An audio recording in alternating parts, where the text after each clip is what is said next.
Hi. This NSSF 2023 Act issue. So the latest was that COFEX sued NSSF to go back to the old rates. So I've decided to add a way for you to switch to the old rates in Nifty Payroll. But let me just give you my view currently, which is not to say I'm suggesting what you should do. I'll leave that to your judgment. Now, I had shared this comment by Charles Kanjama of LSK, and he was saying that it is not FKE's place to tell us which rates should apply. It should be based on what is constitutional. And in the current position, the 2013 Act has been declared unconstitutional. However, I Googled just to see what other legal minds are saying. So let me refer to two documents here. So I have no affiliations to either of these. I just picked out what Google gave me. So these guys talk about how we have come to this position, the original case that came against Act 2013, and so on. I think what's pertinent for us is to see what the implications are for us as employers.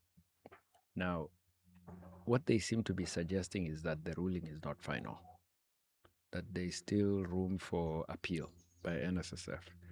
And even when you look at what they are saying we should do, they are not committal one way or the other. They are saying we may need to consider the impact of the ruling. So they are not saying go back to the old rates. They are saying consider. Same thing with this other firm. This is a KN, just a miscellaneous firm that I picked up off Google, and they seem to suggest the same thing. Employers may need to consider the impact of the ruling. So it seems like the legal position is uncertainty. So what would I use to make my decision of what to do? Number one, I think the most important thing is for you as an employer, if you go back to the old rates, how are you going to upload that old rate to the portal? Now, it may be possible to do it using the SF24. So, and I've adjusted the SF24. So that may be one way. They sometimes, I think, do a recalculation. Even in the SF24, they might reject it if the rate does not match a predetermined range of values. So it might not even be possible to do that return. And the other issue is that NSSF affects PAYE. So if you change to the 200 and then for some reason we change back to the old rate, the new rates, then you'll also have to do an adjustment for your PAYE and do an amended return. So I would wait until July to see what happens. Probably talk to my employees and tell them, look, let me just use the new rates. Yes, we have been instructed to use the old rates, but there is the whole implementation issues. All right, so how do you do it in Nifty Payroll? So you'll need to do an update. This is the latest version. You can see I did this today. I'll show you what it is that I've updated, right? So if I go to payslips, so I've processed my payslips for the current month. In the version you have, you will not see this and you will not see this. I reactivated this old reports for NSSF old rate. I didn't adjust the tiered report. Maybe that's what I should do. I should spend some time and make it possible for this to pick up the old rate, which is what I've done here in the government deductions. So currently you can see we're still using the new rate. Then if you try to open the old rate, you'll see it has no information, but if you open the tiered, it has information. Now to go to the new rate, because this is still on the old rate which I've processed in June, go to your statutory rates on the homepage. I've added this button. You should see it say NSSF set to old rate 200 June 2026. So what is it going to do?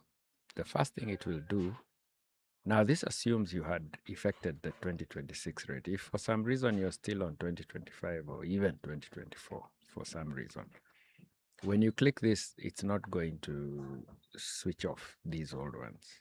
So you'll have to click here, editable, say yes.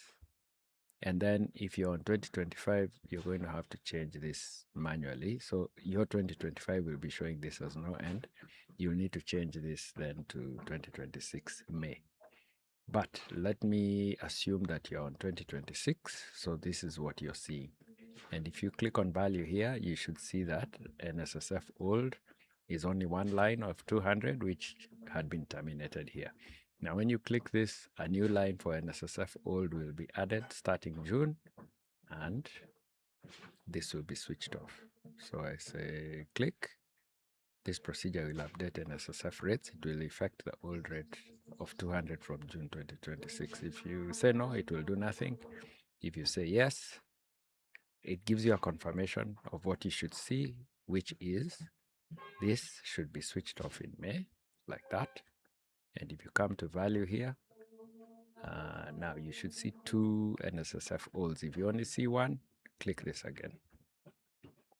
Let's see, yeah. So when you click it again, you should see this NSSF old. Don't worry about this number. You might have something different on your end.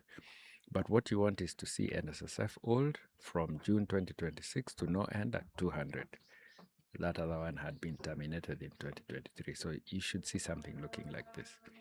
So if you see that, you come back to your payslips, you process.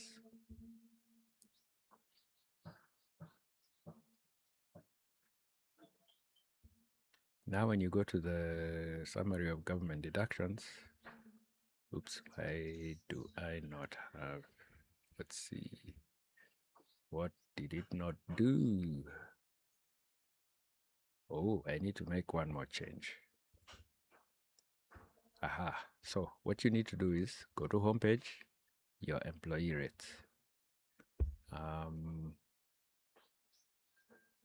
Now, what I suggest is to leave this as it is in case you have to come back to the old rates. So we'll manage which rates are being used based on the statutory rates here, all right, which we have set the way we've set. So what I want you to do is to add the old rate. So come to defaults. Remember, where are we? So let me close here. So I'm here, employee rates. Open employee rates, click on defaults. Come and switch on this as a default. Okay, the old rate. Tick it as default. But change this to 2026 June. Now, when you do that, when you close the employee rates form, what it does is anything that has been set as default, if it doesn't exist, it shall be added. So you can see there is no NSSF old, nothing, but NSSF 2T is there. So if I close and reopen, because I have now set that NSSF old should be there as default from June, it will be added. So you should see for all your people, NSSF old from June to no end like that. And the 2T is still there. So let's see what happens if we process. You go back, you process.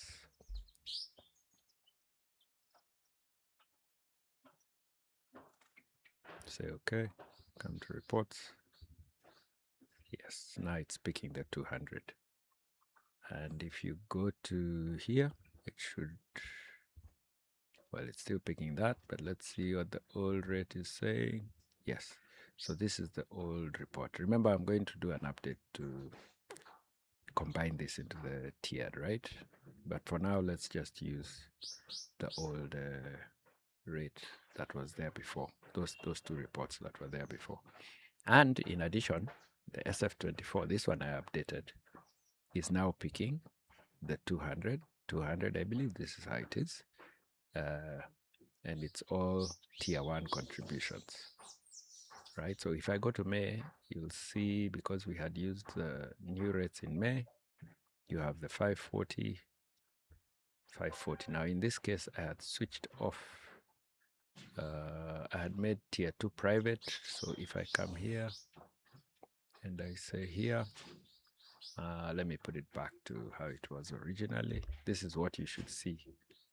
On your end, you should see something that looks like this. All right, you should just see it looking like this. And if that is the case, when you do this in May, you should see both your tier 1 and tier 2.